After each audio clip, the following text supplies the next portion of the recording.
Hello and welcome to Stampscaping 101.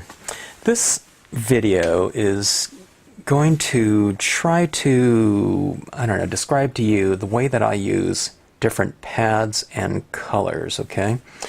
All of these pads right here are dye-based inks, okay? There are other types of inks out there that I also use, like pigment inks and alcohol inks, but this one is just about pad choice, okay? A lot of people have questions about colors, color theory, brands of pads, etc., okay? But we're just going to be talking about the dye-based ink approach, okay?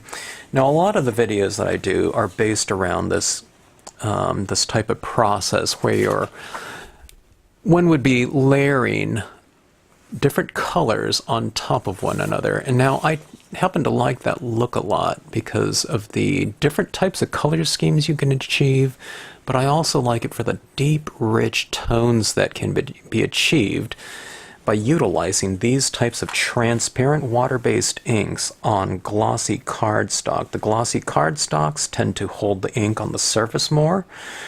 The glossy cardstocks are a clay-coated and then glossy-coated surface, so it gives you more of that kind of postcard effect.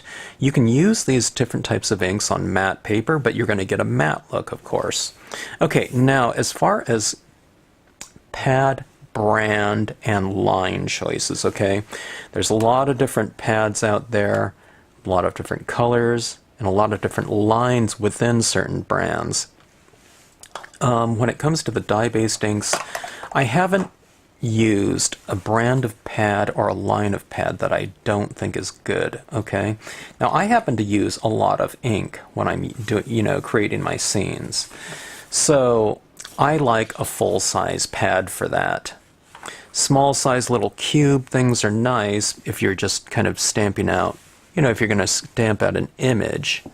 But the thing is, I'm using inks. I tend to use a lot of it. Okay, so full-size pads are what I tend to go with. Now, as you can see, I have some Ranger Adirondack, Ranger Tim Holtz Distress Inks here, the Marvy pads, the Memento pads, Sea Bright, Seashells, and Adirondack lights were all by the Ranger brand. I have a grouping of Vivid pads. Those were by Colorbox, or Clear Snap, I should say. Clear Snap made the Vivid pads, and Stampin' Up! Owns Clear Snap as far as I know. I don't know the relationship. It's called Clear Snap Holdings, but I would assume that Clear Snap, being a ink and pad manufacturer, makes those Stampin' Up! Ones. I don't know that for a fact, though, but I'm sure the Stampin' Up! Brand is going to be fantastic inks as well. Okay, so that being said, a lot of people ask me about my approach to color, okay?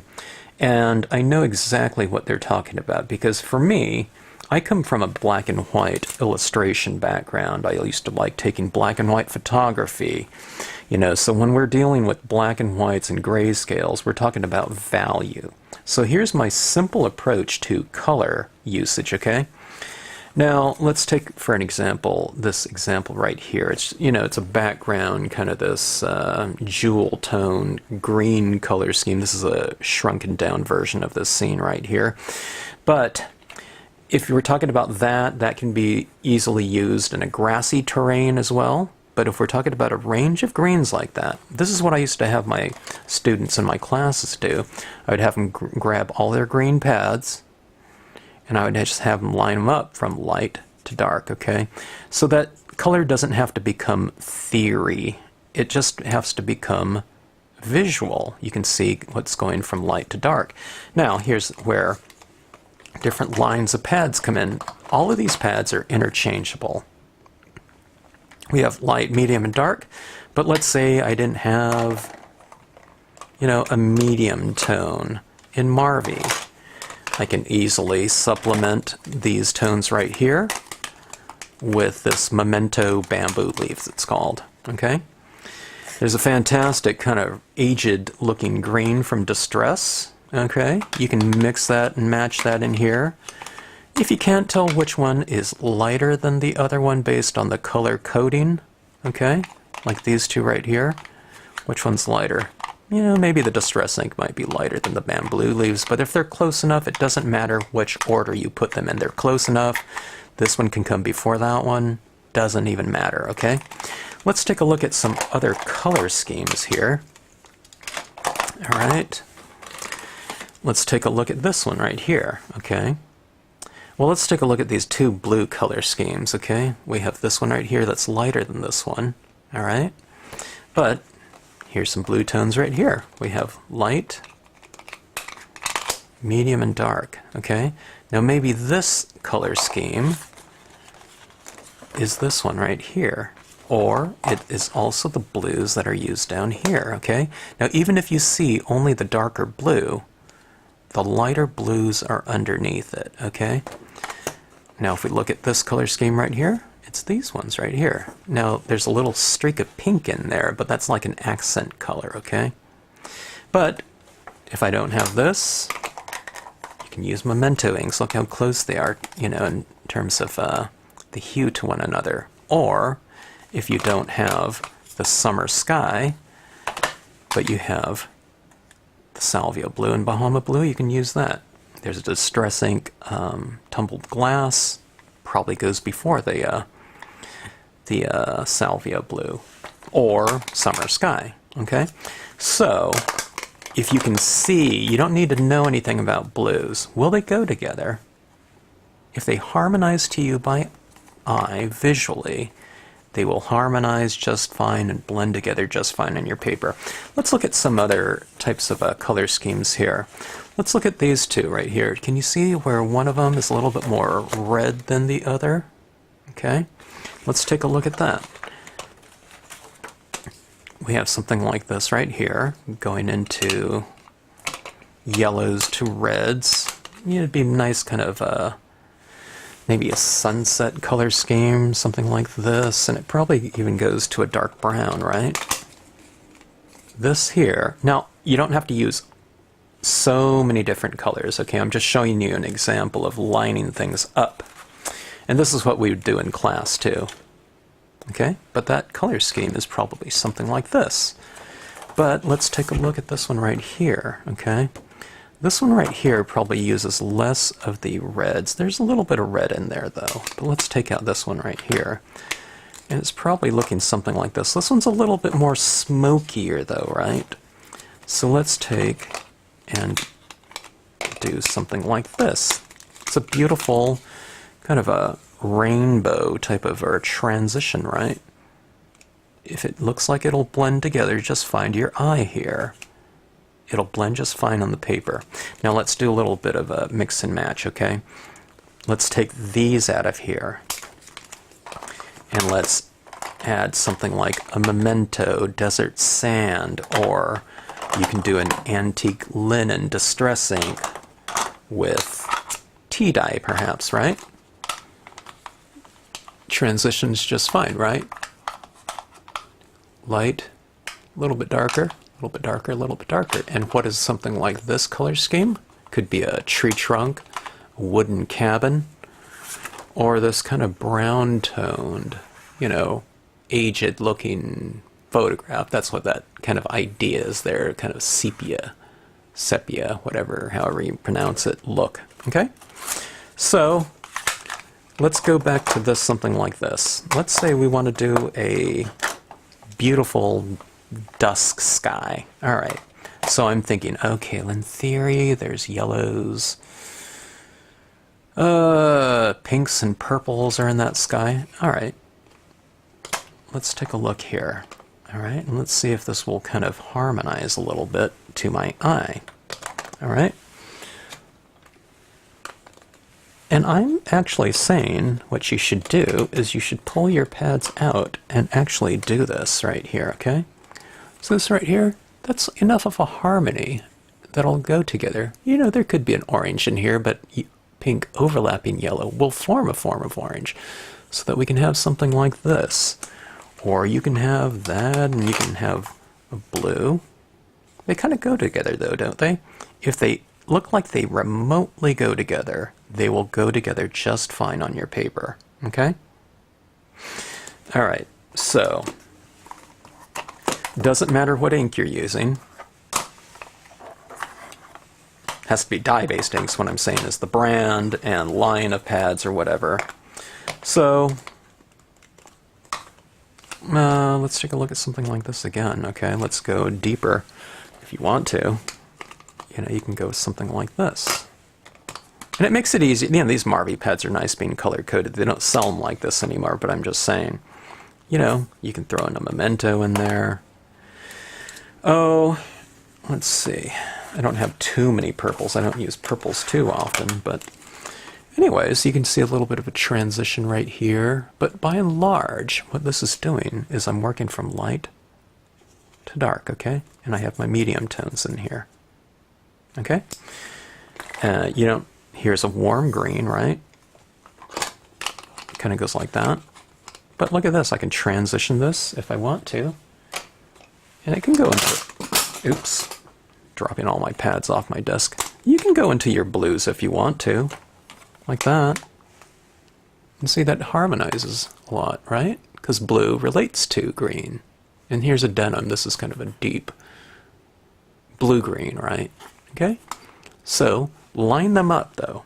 Pull them out in front of you. When I saw people that didn't do this, and I'm talking about early on, when they're first kind of getting this concept down of layering colors, okay, where it becomes a little bit more precarious, as if someone jumps from, okay, here's green right here, and I'm jumping to this green. And when they start applying this green on top of it, because it's such a big jump in value, sometimes, if they're getting the hang of applying colors like with a sponge applicator or something like that, if they're getting kind of these types of little marks like that that are very apparent, it's because you're going with something so dark and something so light. So that's why I say put in your intermediate colors in there, okay? Like something like this, so that when you're going from something so light, you're working through those intermediate colors. And by doing so, you come up with a much richer, deeper looking color scheme as a result, because these are transparent colors that you're working with. And the colors underneath these darker tones will look much richer as a result. And the lighter colors underneath these darker tones show through because they're like transparent layers that you're layering on top of one another. It's like glazing something. I call it like glazing of colors, okay? All right. So anyways, that's all you really need to know. You don't need to pull out a color wheel or anything like that. I never do anything remotely related to that. And I don't even, I could stack, sometimes I have my pads kind of stacked up in order in front of me, but a lot of times it's just that way because that's just the order I used them in. If I'm doing like a tree trunk or something like that, and I just stack them right back in in my pile. But I mean, you could put these in kind of little bit of families of colors like this. Here's my greens. Here's some yellows and oranges and whatnot. I don't know. My distress inks are all kind of in a pile because I don't have 50 of them or something like that. Memento inks, I kind of have these out like this, and I do a little mixing and matching. But, simple enough, and that's the way I like it. And especially for me, someone that isn't fantastic with color kind of on an instinctual basis or anything like that. I don't make it that at all. I just make it visual, and that makes things so much easier to approach, because we can easily see lights to darks, okay? If you're colorblind, it throws in a little bit more of a kind of a wrench, like if you can't see your greens or something, or your warm tones, then I would keep those kind of in a separate pile if that was important to you. Or you can work more in the color schemes that you're kind of interested in. You don't have to make things so kind of transitional and multi-hue related, okay? But one thing, no matter if you can't see colors very well, all of us can see value. I don't know of people that are value blind, where you can't see, like, the difference between something that's light and something that's medium to dark or something like that. But that's the way I approach things, because as a black and white illustrator or a black and white photographer, someone that likes that aesthetic, I look for kind of a range of tones. So even when I'm doing black and white artwork like that, a lot of times I'm going for my mid-ranges by doing that little stippling work, and where there's more dots in here creates kind of a darker grayish tone, okay?